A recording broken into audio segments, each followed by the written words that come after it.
Hi, I'm Yaakov Katz, and welcome to the Jewish People Policy Institute's Inside Analysis on the state of affairs in Israel and the Jewish world.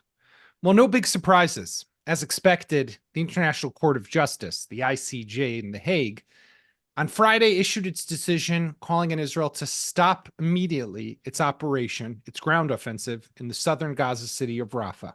Is that what Israel did? Well, by now you know the answer. Based on the reports just from the last 24 hours, Israeli operations continue in Rafah. Israel has overtaken about 70 to 80% of what's known as the Philadelphia corridor, that strip of land along the border between Gaza and Egypt, where Hamas is believed to have its oxygen pipeline of tunnels that it uses to smuggle advanced and sophisticated weapons into Gaza.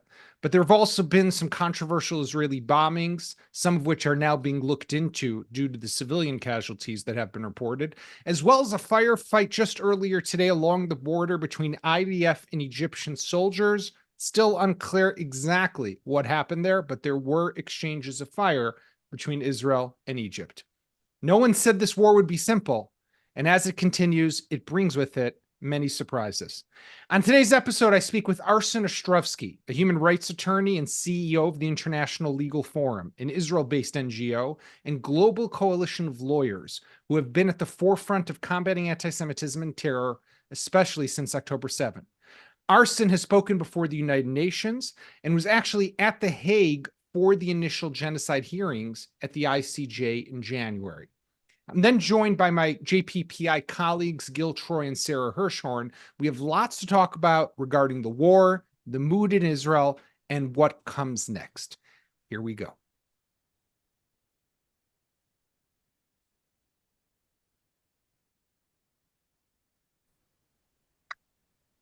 Arsen, it's great to have you with us at JPPI. Thank you so much for joining. And to listeners and viewers, just so you know, Arsen is not only is he really an international law expert and a good friend, but yes, we do go to the same barber, and that's why he looks the way he looks. Apparently, as does the ICC prosecutor. Apparently, as does he. This is true. So I. Obviously the ICC and the ICJ, and let's just start for a moment, Arsen, at like that 30,000 foot altitude. I don't know, maybe it's just me and I'm going through like the depression after spring ahead of summer, but we are more isolated today, I feel, in a way that I can't recall, at least in like the 25 years almost that I've been covering Israel. I just don't recall a moment in time that it has been this bad to some extent on that international stage.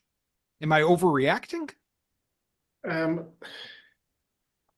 Yes or no? I'll give you a legally answer. In some ways, no, you're not overreacting. In other respects, perhaps you are, in the sense that today everything is 24/7 under the microscope of the world's press and the online world. Nothing gets by anyone.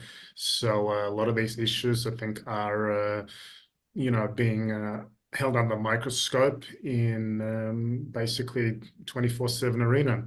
Things have been bad for Israel before. We've had other wars before, including Yom Kippur, a 6-day war, and others. We've had allies that have abandoned us. We had new allies that have come to us. So Israel has, we've throughout our, short-lived 7-decade plus history have had our obviously ups and downs, but nothing of the magnitude obviously that we've seen since October 7. But the last, in the last few weeks with the ICJ, ICC, a number of European countries now recognizing Palestinian state. Obviously, a lot of these things are coming to the fore. So let's look, for example, at the two recent decisions. One, the ICC, and that's the decision by the prosecutor Karim Khan to recommend warrants be issued against Prime Minister Benjamin Netanyahu and Defense Minister Yoav Gallant alongside with the leaders of Hamas. But now there's also the ICJ ruling that we need to end the operation, most recently from Friday, we need to end the operation in Rafah. And I guess if not, because they are the court of the UN, they could refer us back to the Security Council. They could decide to Chapter 6 us and impose sanctions. and we could find ourselves in a pretty bad situation. So when you look at the two of them, which one's worse in your perspective?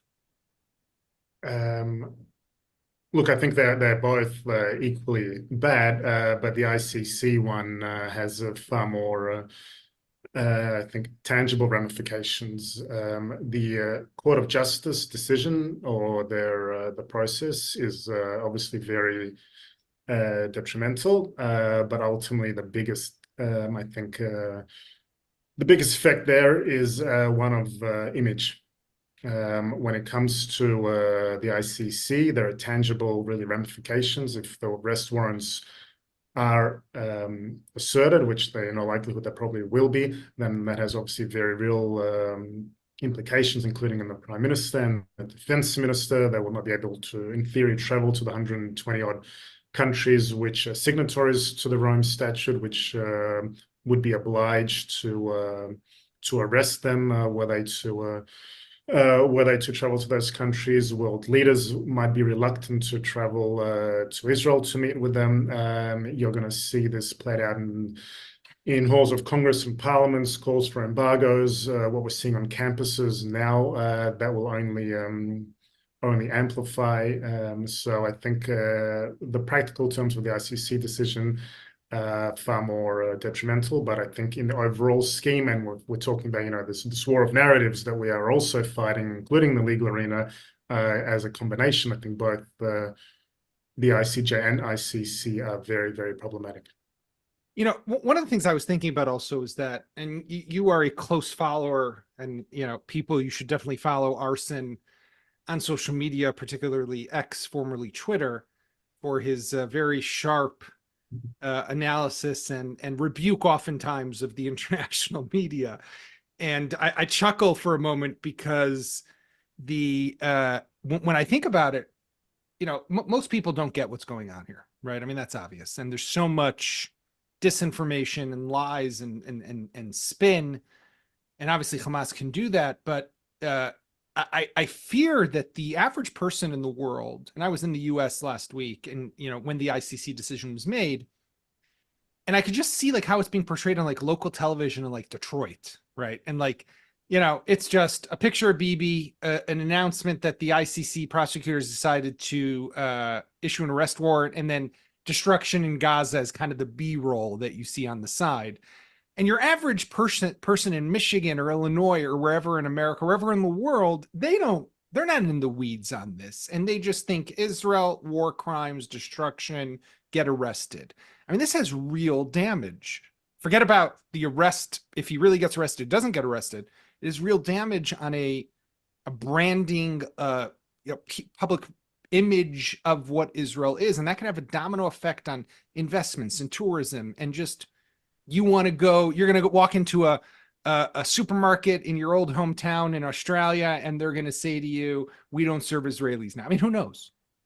Well, to be fair, some of them are already doing that now. Yaakov, a very smart person that I follow and would highly recommend others to follow, wrote an op-ed recently that the world has moved on. I think his name was Yaakov Katz, if I'm not mistaken. And you're right. And we are still, the world moved on a long time ago. We are still, many of us anyway, in the morning of October 7th, until Hamas is defeated and until the hostages return, we're still in that morning of October 7th. I remember in the early days of the war, going on TV interviews and, press in the US, UK, within 48 hours, they're already leading to me with a question, is Israel not acting disproportionately? We hadn't even stepped foot in Gaza yet. But I think, when we're looking at all this, and let me be honest, I've practiced law for probably, say, 20 so years now. I've studied it for a few years more. My thesis actually was on the International Criminal Court when it was still in the process of formation and with the Rome Statute being enacted. I'm someone who believes firmly in the rule of law and the rules-based system that we've relied upon, including since World War II, since the Nuremberg trials. The very definition of the word genocide stems from, obviously, the Shoah. But I honestly don't know where we're going. I honestly, simply put, believe that this may well be the path to the breakdown of the international order as we've come to know it. This not only subversion of justice, but weaponization of the law itself. How else can we describe when you have, Karim Khan of the ICC issuing the most baseless charges and then having this grotesque chutzpah to put on the same par, on the same level, Yahya Sinwar and Ismail Haniyeh were the democratically elected leaders of Israel. This is, akin to putting both Churchill and Hitler on trial after World War II. Or when we look at the ICJ, which you mentioned, where you can have someone like South Africa, not exactly a great bastion of freedom and democracy, stand there literally acting as legal counsel for Hamas in front of a judge from Lebanon, a country that does not even recognize us and has been already on record as accusing Israel of war crimes, apartheid, human rights violations, and expecting a fair trial. This is the kind of situation where we are at, where not just the law has become weaponized and perverted, but what I don't think the international community realize, I believe Americans, certainly in Congress, do understand, is that this is not only a threat to Israel. This is not only a threat to the international rules-based order. This is a threat to every single democracy that is fighting terrorism.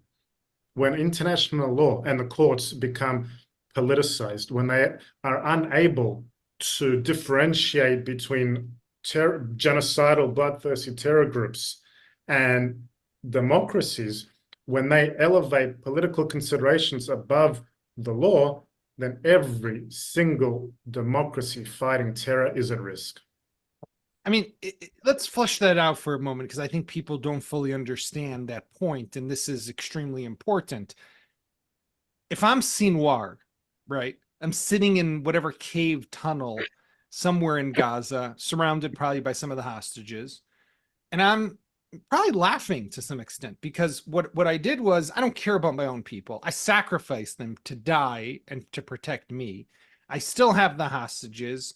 I still will likely survive the day after. And the world is cracking down on Israel and is trying to tie Israel's hands. So basically, if I had to plan this out, if I was Sinwar and I was planning this out, yes, of course I want my people to die, because I want the ICC and the ICJ to crack down on Israel. And I want America to tell Israel to stop. I mean, is this not the perfect plan? Like, how are countries going to be able to defend themselves against terrorist groups like this in the future? This is not only to say this is the perfect plan does not even do it justice in a sense. I don't think that Sinwar could have dreamt of this in his wildest dreams.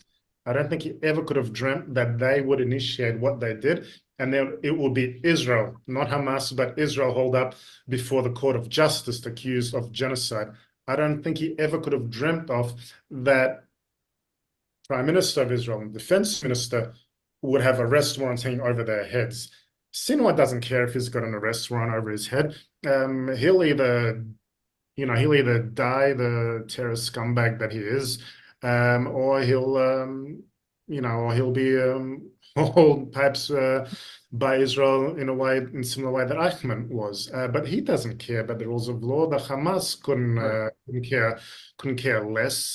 For him, the fact that he has survived and Israel is the one that's being accused as being a prize state. And then on top of all that, you now have European countries, Norway, Spain, Ireland, now gifting the Palestinians statehood and rewarding the very same murderers and rapists and abductors and torturers that initiated the massacre of October 7. He's probably somewhere in his town, in the town right now, laughing at all this. It's quite scary. And, I also feel to a large extent that since this whole war began, it's also been the feeling that the Iranians have gotten from all of this, right? Where they see Israel fighting a proxy war against Hamas, against Hezbollah, against the Houthis in Yemen. They see the Americans get attacked hundreds of times, have soldiers killed in Jordan by militias in Iraq and Syria, but they never retaliate against Iran. And then when Iran finally directly attacks Israel with hundreds of drones, cruise missiles, and ballistic missiles like it did in mid-April, the response is, a week later, and it's to take out some component in some larger S-300 surface-to-air missile system, which I'm not diminishing the value of that target, but I'm not sure that gets the message across to the Iranians. And I just feel, and I wonder what you think of the West today is just not perceived as being strong in the region and in the world. And this has some dire ramifications for us. You're right. The West is perceived in so many ways as, you know, as weak. There's a famous scene in the West Wing, the one with Martin Sheen, and at one Best point, president ever. indeed.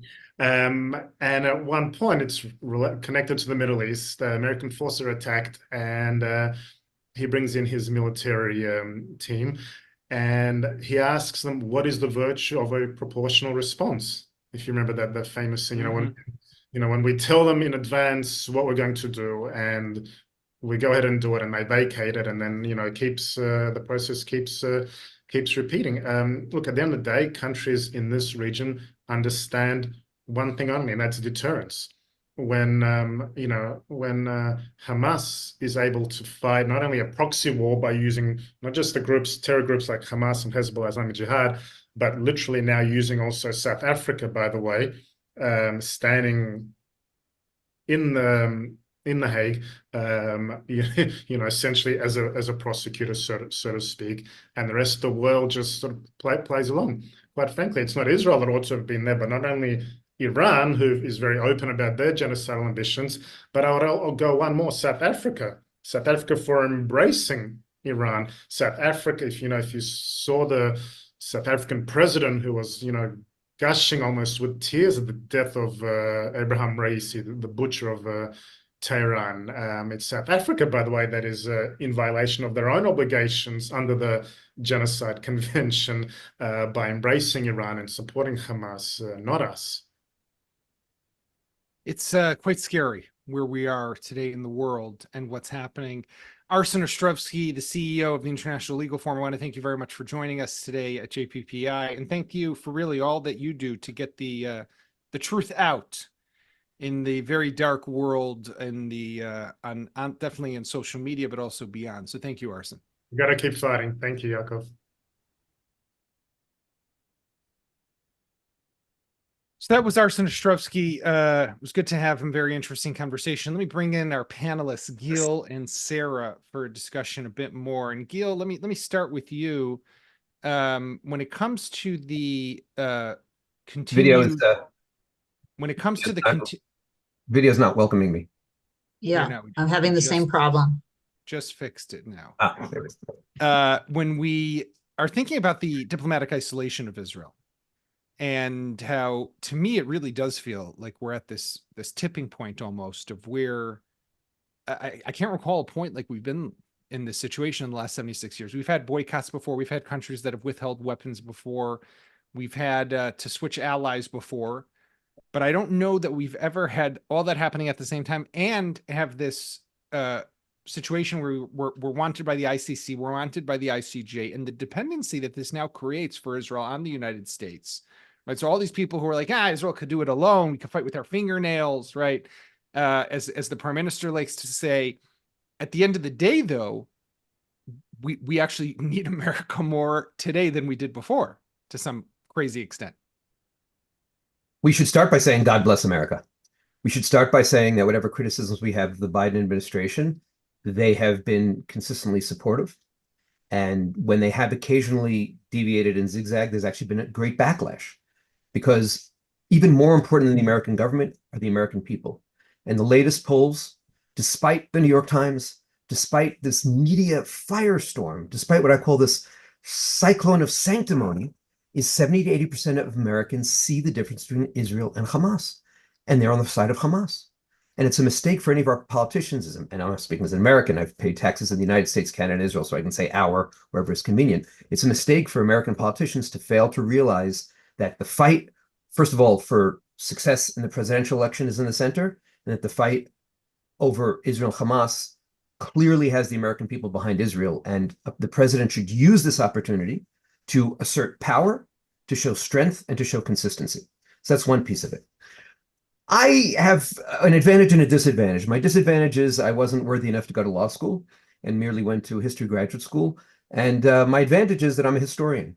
And so, yes, this feels really awful. And I don't want to minimize any one of the things that you and Arsen were talking about.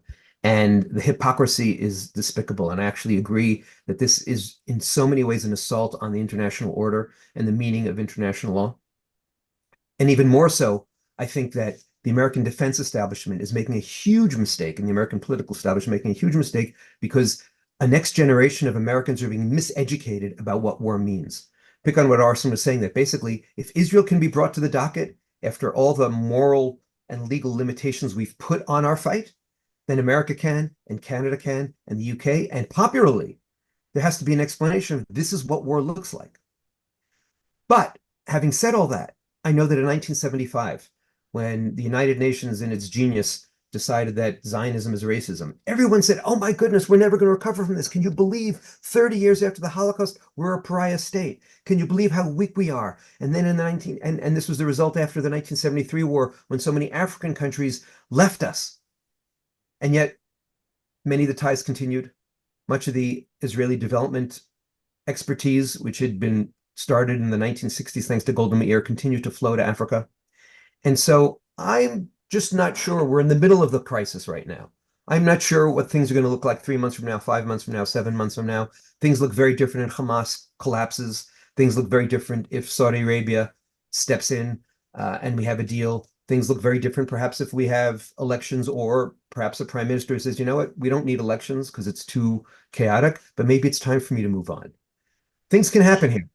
So I'm not predicting what will happen, but all I'm saying— That won't happen. I know. But it never hurts. Can happen, but Right. that specifically will not. I'm a Zionist, I'm allowed to dream.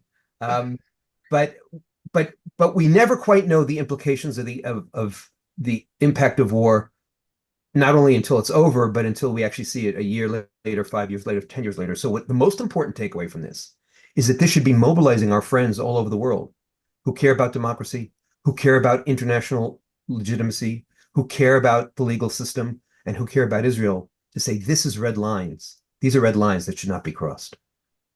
I mean, thank you for that, Gil. But I wonder, Sarah, is it maybe too late for that? I mean, have we? I don't want to be overly apocalyptic here, although that tends to be my mood in the last few days.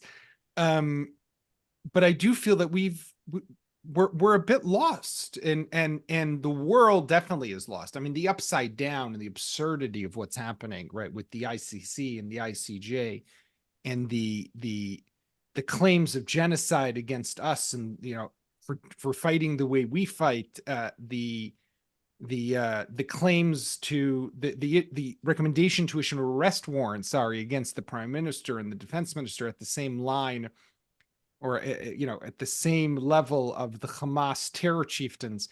All of this together just shows the absurdity, but it also shows the world has really moved on. And the world is not where we are here in Israel. We are still very much in October 7th, and the world is very much not. Yeah. I mean, it's amazing to me in 8 months how, after the slaughter, rape, hostage taking, and atrocities committed against Israelis, that the world now believes that Israel is committing the big lie or the big blood libel of genocide, of starving the Palestinian people, of deliberately targeting civilians as an act of war. And it is really incredible to me that essentially the world is willing to believe this, I think, not just about Israelis, but frankly, just about Jews, and that and the entire international order has essentially turned against Israel in this regard. So I think Israel has a couple of options. The first is, I hate to sometimes agree with Naftali Bennett, but he has made very clear that this isn't a war between Israel and Hamas, but this is a war really about the West versus Iran. And the United States, I hope, might take this on board. I'm concerned that they are still relying on Qatar, that the United States is not willing to prioritize Israel over some of its other quote unquote allies in the Middle East, who are state sponsors of terror and who are, part and parcel of perpetrating this war here in our corner of the Middle East. But I hope that Americans who are watching this and are seeing, the Palestinian flag, being raised over college campuses and the American flag being lowered, to understand this is also, there's something deeply anti-American and anti-Western about what is happening, and that there is a need to be part of this war, whether or not they agree with what Israel is doing in Rafah. That's not the issue. It's a much bigger concern, and it's one that the United States also needs for its own national security and, frankly, for some of its own ideological agendas as well. So I think that that's important. The second thing I think can happen is that American Jews need to make the price of their vote a lot higher, and to say very clearly to the Biden administration that our allyship doesn't come as cheaply as it once did. To the Democratic Party, just as Muslims have raised the value of their vote in swing states. Why aren't Jews doing this too, and saying, unless you take anti-Semitism seriously and you're following the policies that we want to see happening in the Israel-Hamas war, and you're defending Israel in the way that is meaningful to American Jews, our vote matters, and that needs, and we have a price on the vote that is higher than it was before. The third thing I would say, though, is that Israel, whether or not we go to elections here, which I feel skeptical about, sadly, because that also could be a game changer for the U.S.-Israel relationship on some level, is that Israel needs to start looking for some new allies. I'm not saying it's time to drop the United States, but the U.S. has sometimes been a fickle friend to many of its so-called allies. We can remember what happened in Afghanistan only, a few months after the Biden administration came into office. It shouldn't be so surprising to Israel that sometimes the United States prioritizes its own interests above that of its ally country. So we may need to start thinking about what we can do more on our own in terms of defense manufacturing, but also to look for other allies, Germany, other allies within the EU, other countries that are sympathetic to, or at least understand, the war in Gaza the way that Israel does, and pursue those relationships further. Yeah, I mean, I don't, hard to identify exactly who those allies are at the moment that can be able to give Israel the same level of support that it has been gotten accustomed to receiving from the United States over the years, even with the ups and downs. But right. I also, to the point about the Muslim vote versus the Jewish vote, right? The Muslims, I'm no expert, but it seems at least that they are voting, they're a one issue voter, right? And the Jews, as we know, we're not a one issue anything, right? So definitely not when it comes to voting, and therefore it's not as if all Jews see what's happening to be the same, and you see all the very splintered type of opinions across the spectrum. But I do think that you are right. Is that I think everybody is being affected by the anti-Semitism in some way. Exactly, right. If that were to become the issue, then you're 100% right, and that could be the issue that does rally everyone together. I want to, we haven't really touched yet on the podcast about the video of the Tatzpitaniot, the female soldiers, which is still, I think, very raw and deeply disturbing. What I personally found to be most disturbing of it was, obviously, there's so much, right? And the horror and the fear and just what was happening. But the fact that they had so much time, right? That they were in no rush, that they were sitting down, they were milling around, the Hamas guys, right? They were praying at one point when they were leading the women out to the Jeeps. They were doing it slowly. This has, again, brought the hostage issue, I feel, back to the forefront to some extent. And we've heard over the last couple of days of renewed talks with the Mossad chief and the CIA chief, Paris, I don't know, wherever else they go. It's like they always go to Paris for some reason.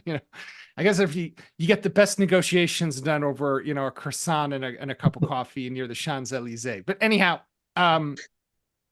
Gil, your thoughts on that? Like, how impactful was it, and is it achieving the desired objective of the families by releasing it?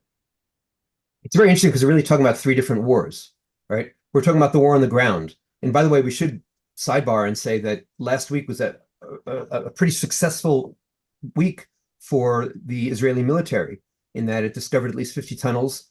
Just today, it also destroyed a 700-meter tunnel, I believe. They've, as you said at the beginning of the podcast, cut off 70% of the Philadelphia corridor, which they should have done on October 8th. So yeah. That war, and that's in fact to most Israelis the most important war, that war is continuing to go, and especially after a too long pause, is now continuing, and most Israelis are happy about that. That's number one. We juggle very different contradictory feelings. The second war is the war we've been focusing on, which is the war for the hearts and minds of the world. But the third war is the war for the hearts and minds of Israel. And here Israelis remain very, very torn. And I felt that painful, heartbreaking, humiliating, evil video, and the evil, of course, was done by Hamas. And the notion, just think of how casually we say, oh, they stopped to pray. How can people who are imposing this kind of pain, this kind of humiliation, this kind of degradation on human beings stop and pray? What does that say? And where is the world's anger at that? What was so crazy about that video is that video ultimately was aimed at the hearts and minds of Israelis as opposed to the hearts and minds of the West. Mm-hmm. And I was down south actually yesterday for the fourth time with some visitors, and actually saw one big yellow sign, not saying bring them home, but let my people go. And more Israelis are torn because Israelis don't want to criticize the holy hostage families, and no one can imagine the agony they've been going through day after day after day. But there are two other facts. There are two realities. One is that Hamas has shown a lack of willingness to negotiate, and I changed my opinion. I was shocked and impressed that diplomacy worked and we got over 100 out. But when they didn't allow those last 18 holy women to be freed back in November, I knew that they weren't, and babies, that I knew that they weren't really going to release anybody else. And so then in some ways they've been playing us and the world and the Israeli public ever since. And every day the numbers go down. It's not 133 and it's not 124. And the numbers of how many are at stake. Now, of course, every life is precious. And I understand that the hostage families are fighting for for the loved one's dignity and life and sanity. But more and more Israelis are recognizing that this is just not tenable.